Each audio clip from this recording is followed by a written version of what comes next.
part 2 of your trash quilt block. So you should have gathered some materials by now. If you haven't, run right out and get some recycled materials, some trash, some scraps, something amazing. I'm sure you'll come up with some amazing stuff. So make sure you have cut out all 4 of your quilt blocks, and then when you slap these guys together, they will turn into this kind of X pattern.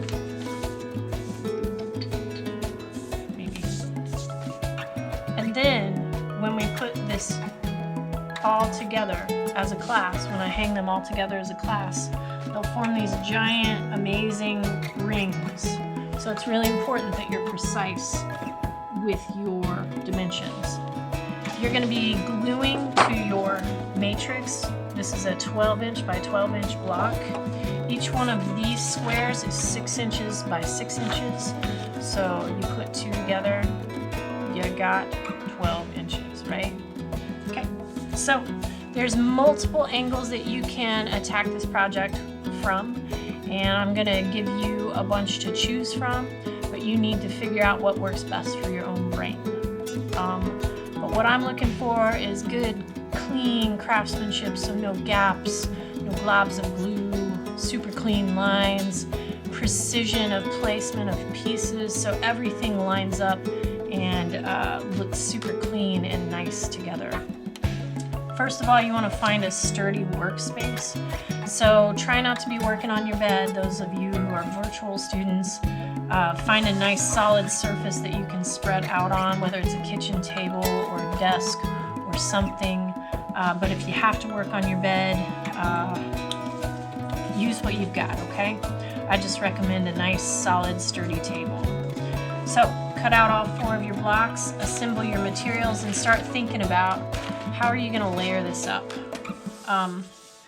I have taken one of my squares and cut it into multiple pieces. When I look at this, I think foreground, and then these 3 pieces are background. So this chunk lays on top of a background. So in my brain, it works best that these 3 are the same color, but you don't necessarily need to do that. My project, I really love rainbow colors, so I'm gonna try and do rainbow colors here, and then the background's gonna be a neutral color.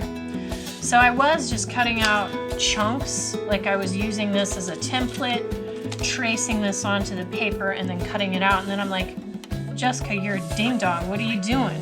Just cut out the square and glue it down. So I did. I traced around this square and I cut it out, and then I can glue these pieces on top of it. I also decided that, yeah, I like this brown paper grocery sack, but I like it when it has texture. So I wadded it up and I crinkled it and I rubbed on it hard, and then I undid it and I smoothed it flat. I like that texture. So think about the textures that you're using as well. Another bit of planning that I'm doing is I'm gonna do, so you've got in essence 4 blocks that you're putting together into one great big block. So I'm gonna put the neutral background opposite each other, and then I'm gonna do probably neutral colors here with vibrant colors in the background of those 2 blocks. So start thinking about, what do you have to work with? One thing that I'm working with are all these amazing seed catalogs. So I've got super duper colors to work with there. I've got other various colors. Bought some insoles for my roller skates recently. Yeah. Nothing is off the table really. So if you have like t-shirts or jeans that you can cut up and use those, like you can use actual fabric. You don't have to use any sort of paper, but use what you've got. Be exploratory, figure out what it is that you want to use. The stranger the material, material, the better. It's gonna look really cool. But the main thing is that you gotta put it together so it's nice and clean. So anyway, think about how your brain works. Do you need to cut out each and every shape in order to get what you want? So there is a smaller version of this shape in your folder that you can use. You can use your colored pencils to color in. I highly recommend once you figure out what kind of color scheme you're gonna do, like if you're cutting out an individual color for each and every one of these shapes, maybe you number them. So this is 1 and 2. These look like the same shapes there. So number them so that you know where they go in the order. So you have 4 of these to do that you're going to glue onto this 12 by 12 inch paper. I want to see at least 1 square done by the end of the week. And if you put this off, it's just going to take you longer and you're going to end up with something that maybe you're not so proud of. And you deserve to be proud of the work that you do. So please give yourself the time and the space to do this. And I promise you, if you do give yourself the time and space to do this, you might enjoy it. But then again, maybe you won't. That's for a grade. Just do your work when you can.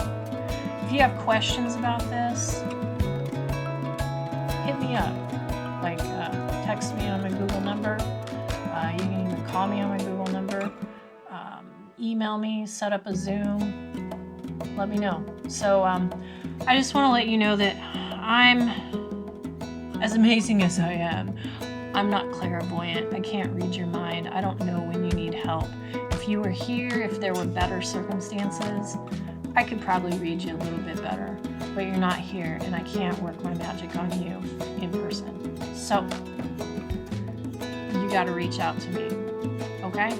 And just remember, I love you. Even though I haven't met you, I still love you. I'm excited to get to know you in the years to come when we can have regular school together.